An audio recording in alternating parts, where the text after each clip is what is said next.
할렐루야. 아멘.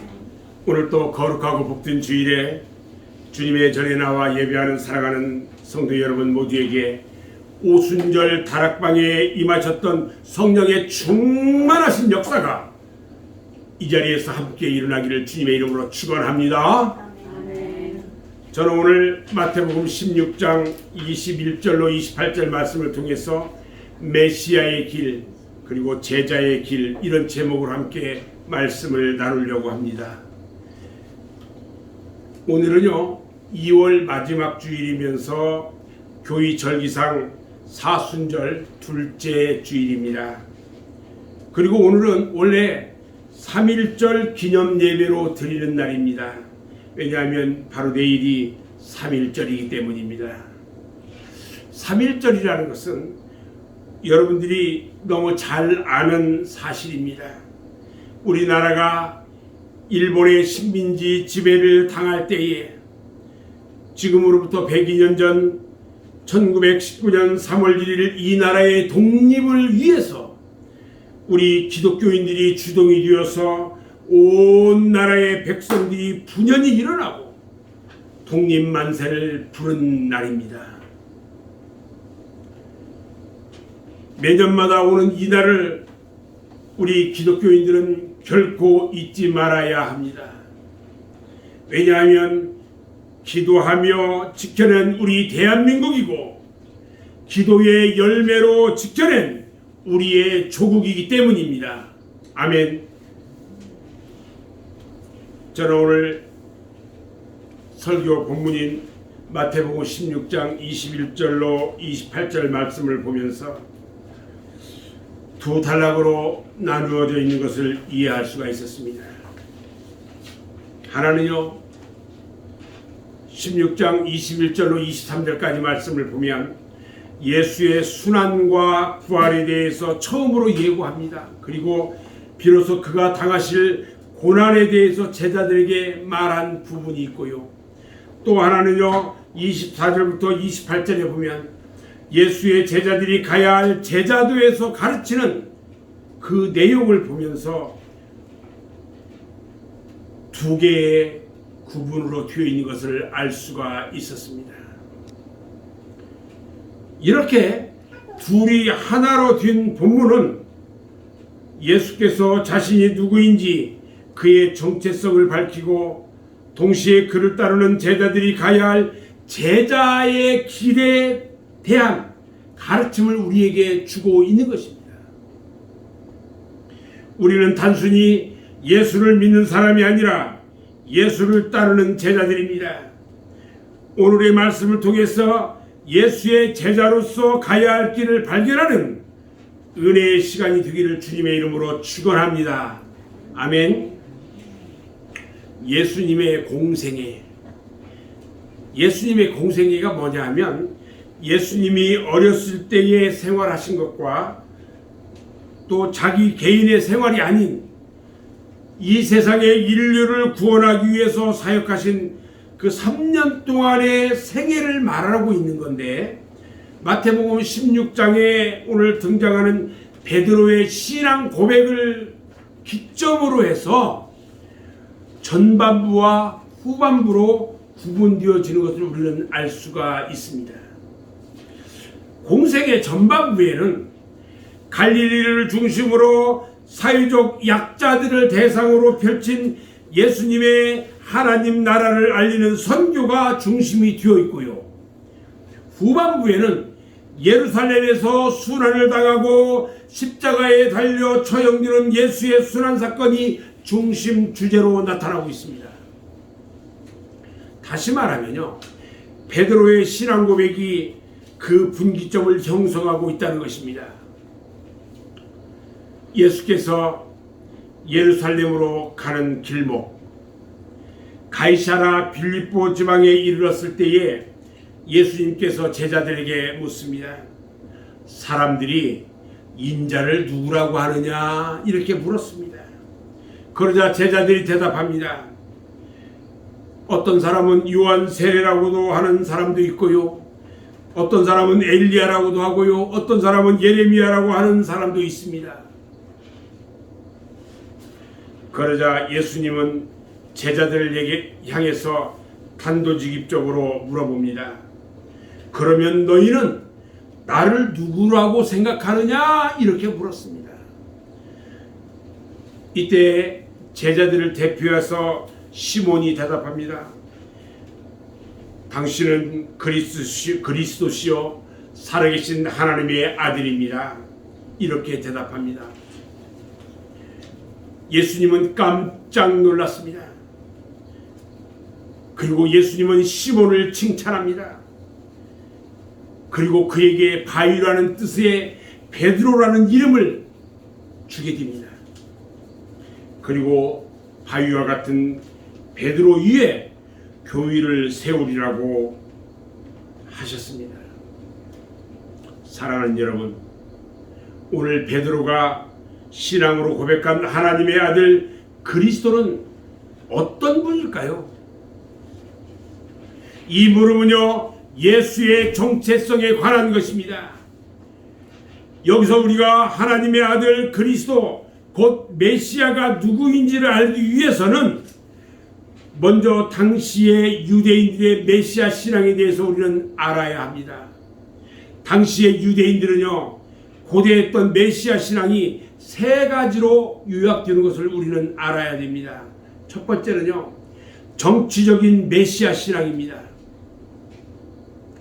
유대인들은 로마 제국의 식민지 통치, 그리고 압제에서 해방시켜 독립을 가져다 줄 정치적 메시아를 기다리고 있었습니다. 정치적 메시아는 어디에서 나올까? 그것은 다윗의 자손에서 나온다고 믿고 있었습니다. 왜냐하면 다윗과 같은 훌륭한 정치적 지도자가 나오기를 기대하고 있었기 때문입니다.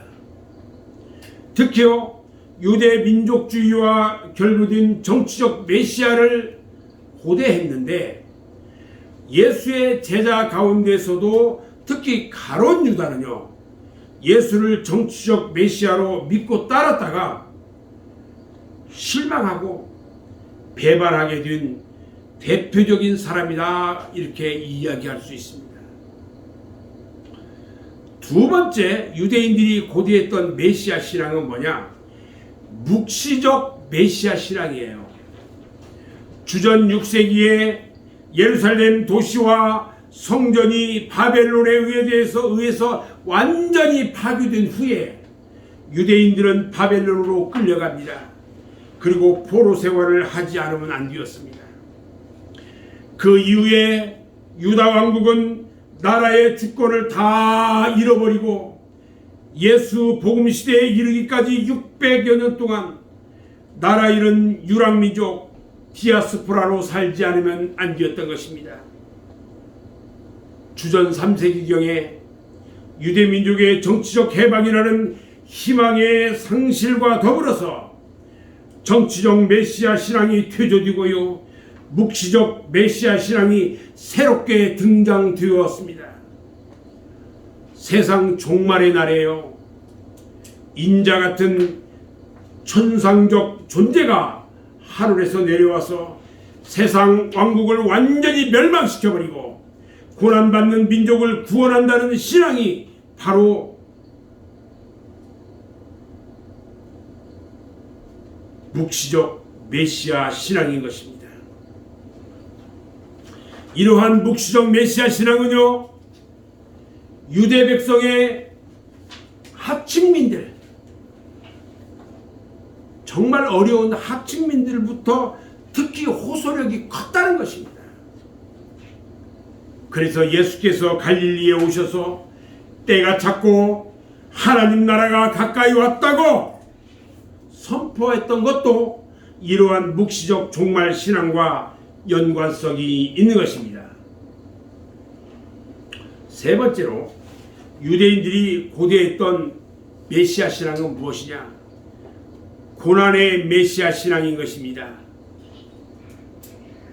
유대인들이 바벨론 포로가 뒤고 그것이 기록된 것을 보면은 이사야서 그 53장에 이제 그 내용이 있는데 거기에 하나님의 종의 고난에 대해서 찬양하는 시가 있어요. 하나님의 종이 겪는 수모와 순환 고난은요 무의미한 것이 아니에요. 이스라엘 민족의 죄를 대신하는 대속적인 의미를 가지고 있다는 신앙인 것입니다. 초대교회는요 예수를 여호와의 종으로 보고요 예수의 순환과 죽음을 그 시대의 정치적 지평이 아니라 인류의 죄를 대신하는 대속적인 의미에서 새롭게 해석했다는 것입니다. 이렇게 초대교회는요 예수를 고난받는 메시아, 죽임을 당할 메시아로 해석을 했습니다. 오늘 본문 말씀을 보면요 세 번째 고난받는 메시아의 신앙의 맥락에서 이해를 하고 보아야 합니다. 예수님은요 이제 자신의 정체를 분명히 밝혀야 할 때가 되었다고 판단을 했습니다. 예수님의 정체란 뭐냐? 고난받는 메시아, 죽음을 당할 메시아입니다. 전반부에 갈릴리 사역을 행하는 동안 그는 이 내용을 철저하게 함구했습니다. 침묵했습니다. 말하지 않았습니다. 단지 가르침과 이적의 사역을 통해서 당신 자신이 메시아인 것을 확신케 해주는 데 주력하기만 했습니다. 그러나 이제 후반기에 들어서는 더 이상 당신의 참된 사명을 감추어서는 안 된다고 생각하신 예수님께서는 비로소 입을 열어서 앞으로 당신의 운명에 대해서 미리 예고해 주신 것입니다. 오늘 본문 21절 말씀을 한번 보겠습니다. 이때로부터 예수 그리스도께서 자기가 예루살렘에 올라가 장로들과 대제사장들과 서기관들에게 많은 고난을 받고 죽임을 당하고 제3일에 살아나야 할 것을 제자들에게 비로소 나타내셨다 이렇게 기록하고 있습니다. 다시 말하면 하나님의 아들 그리스도께서 가실 메시아의 길을 설명하고 있는 것입니다. 그런데요 제자들은 이 예고를 충격으로 받아들였습니다. 특히 제자들의 대변자처럼 활동하고 있던 그 베드로 시몬은 예수의 이 말씀을 받아들이지 않으려고 합니다. 그리고 자신의 힘으로라도 그 운명을 막겠다고 나섰습니다. 그리고 말합니다. 주여 그리 마옵소서. 당신에게 그런 일이 있을 수 없습니다. 아주 강한 표현을 쓰면서 반대합니다. 이 태도에 대해서 예수님은요 또 한 번 충격적인 발언을 합니다. 베드로를 뭐라고 부르냐면 사탄이라고 부릅니다. 그러면서 사탄아 내 뒤로 물러가라. 너는 나를 넘어지게 하는 자로다. 네가 하나님의 일을 생각하지 아니하고 도리어 사람의 일을 생각하는도다 이렇게 말씀합니다. 이것은요 예수의 순환과 죽음의 길은 하나님의 뜻이기 때문에 이 길을 막는 것은 곧 사탄의 역할을 하는 것이나 다름없다는 그런 말입니다. 예수님께서는 베드로에게 그 길을 막아서지 말고 뒤로 가서 제자의 길이나 충실하게 걸어라 이렇게 말하는 것입니다. 사랑하는 여러분, 여기에서 우리는요 예수님과 베드로의 관계에서 매우 흥미로운 것을 우리는 발견할 수가 있습니다. 먼저 16장 13절로 20절 말씀에 보면 시몬은 예수님께 고백합니다. 어떻게 고백하냐? 예수님을 그리스도라고 고백합니다. 그리고 예수님은 시몬에게 베드로라고 말합니다. 여기서 이렇게 시몬과 예수님이 무척 우호적인 관계를 가지고 있는 것을 볼 수 있습니다. 그런데 오늘 본문의 16장 21절로 23절에서는 정반대의 이야기가 나옵니다. 베드로와 예수는 서로 책망을 하고 있습니다. 베드로가요, 고난의 길을 가겠다는 예수를 말리고 있고요, 예수님은 그런 베드로를 꾸짖습니다. 앞에서는 천국의 열쇠를 주겠다며 칭찬한 베드로를 뒤에서는 사탄의 역할을 하는 사람으로 책망합니다. 이렇게 두 이야기는요, 아주 극명한 대조를 이루고 있는 것을 알 수 있습니다. 이렇게 극명한 대조를 보이는 것은요, 복음서의 저자가 의도하고 있는 바가 있습니다. 우리는요, 서로 대조되는 이야기를 통해서 예수님과 베드로가 메시아에 대한 생각과 기대가 서로 다르다는 것을 우리는 알 수가 있는 것입니다. 자, 그리고 그 내용을요, 우리는 분명히 알아야 합니다. 예수님께서 너희는 나를 누구라 생각하느냐 하고 물었어요. 그러자 베드로가요, 주는 그리스도시요 살아계신 하나님의 아들이라고 고백했습니다. 이런 베드로의 고백에 대해서 예수님은 만족하시고 그를 칭찬했어요. 여기까지는 두 분 사이에 다른 이견이 없어요. 그런데 그리스도께서 하나님의 아들로서 그 사명을 어떻게 이룰 것인지에 대해서는 서로 의견이 달랐다는 거예요. 이것은요, 두 분이 메시아의 사명을 이루시기 위한 방법, 그리고 하나님의 아들로서 가야 할 메시아의 길에 대한 생각을 서로 다르게 하고 있다는 거예요. 예수는 순환과 죽임을 당해야 한다고 믿고 있었고요, 베드로는 그것을 거부했어요. 예수님은 하나님의 계획과 섭리를 먼저 생각했고요, 베드로는 인간적인 안전을 먼저 생각했다는 것입니다. 베드로의 잘못은 바로 여기에 있어요. 베드로는 하나님의 일을 생각하지 않았습니다. 그리고 사람의 일만을 생각했던 것입니다. 하나님의 일이란 무엇일까요? 그것은 인간을 구원하는 일인 반면에 사람의 일이라는 것은 자기 목숨을 보존하는 것입니다. 예수님은 당신의 목숨을 내놓고서라도 인간을 구원하겠다는 일을 하려고 했던 것이고, 베드로는 하나님의 뜻에 대해서는 전혀 고려하지도 않은 채 인간의 목숨만을 생각하고 있었던 것입니다. 이것이 바로 사탄이 하는 역할이었고 하나님의 뜻에 걸림돌이 되는 일이었던 것입니다. 이렇게 교회의 기초석으로 칭찬을 받았던 반석이라는 이름의 베드로는 예수의 걸림돌로 전락하고 말았던 것입니다. 베드로, 이 반석은요, 메시아의 길을 막는 걸림돌이 되고 말았습니다. 하나님을 잘 믿는다고 보인 우리들이 돌아서서는 하나님의 뜻을 거역하는 예수님이 가시는 길을 걸리게 하는 걸림돌의 역할을 혹시라도 하고 있지 않은지 우리는 우리 자신을 돌아봐야 하는 것입니다. 이렇게 예수님과 베드로는요, 메시아의 사명과 그 사명을 이루시기 위한 방법에 대한 생각이 전혀 달랐어요. 이것은 메시아의 길에 대한 근본적인 차이에서 비롯된 것이라고 저는 생각이 됩니다. 사랑하는 여러분, 우리가 고백하는 주님은 메시아이신 그리스도입니다. 아멘. 우리가 믿는 메시아는 힘과 권위의 상징으로서 그리스도가 아니라는 것입니다.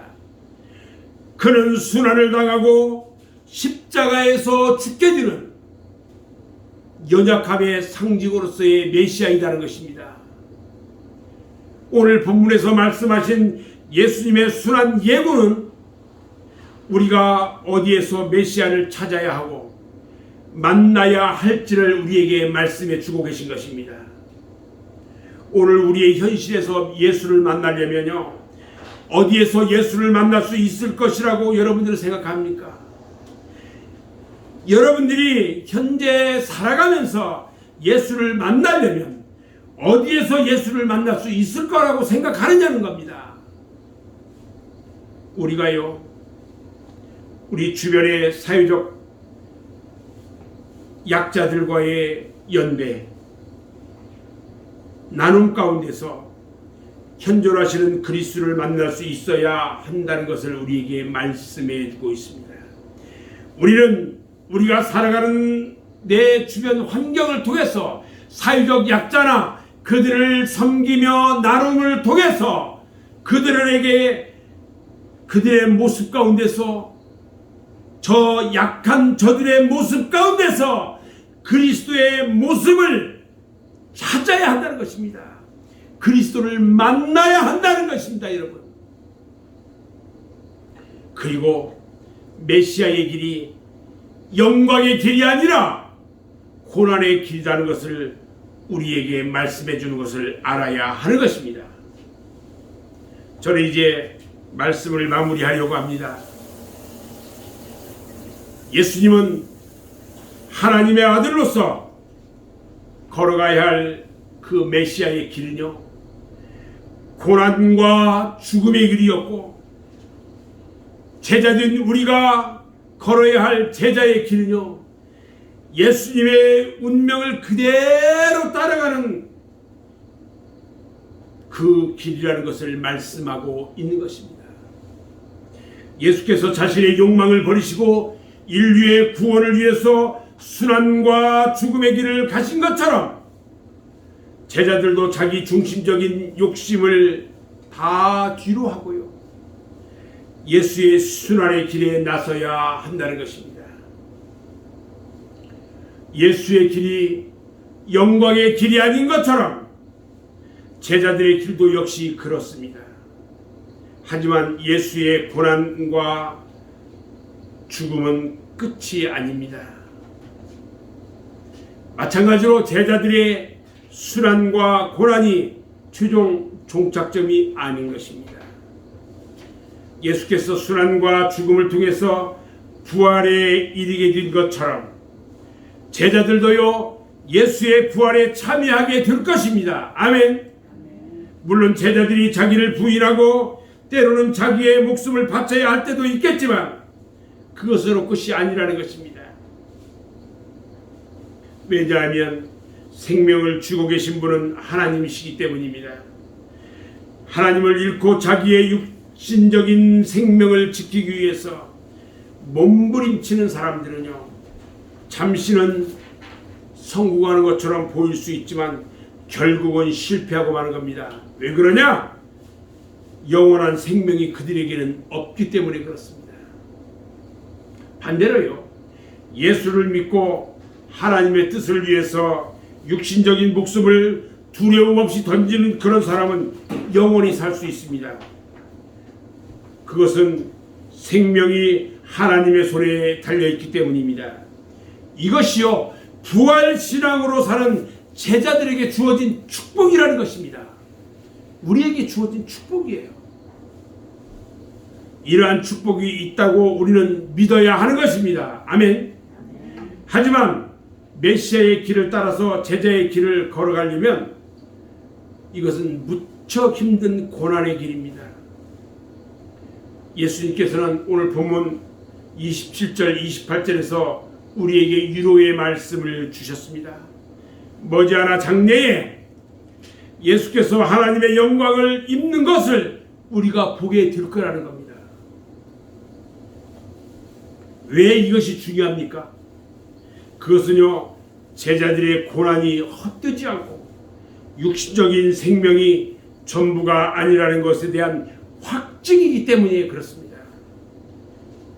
그러므로 제자의 부름을 받은 우리는요, 이러한 확신을 가지고 하나님의 영광을 바라보면서 힘겹고 고통스러운 제자의 길을 당당하게 갈 수 있어야 할 것입니다. 그런 제자된 삶을 살아가는 여러분 모두가 되시기를 주님의 이름으로 축원합니다. 아멘. 기도하겠습니다.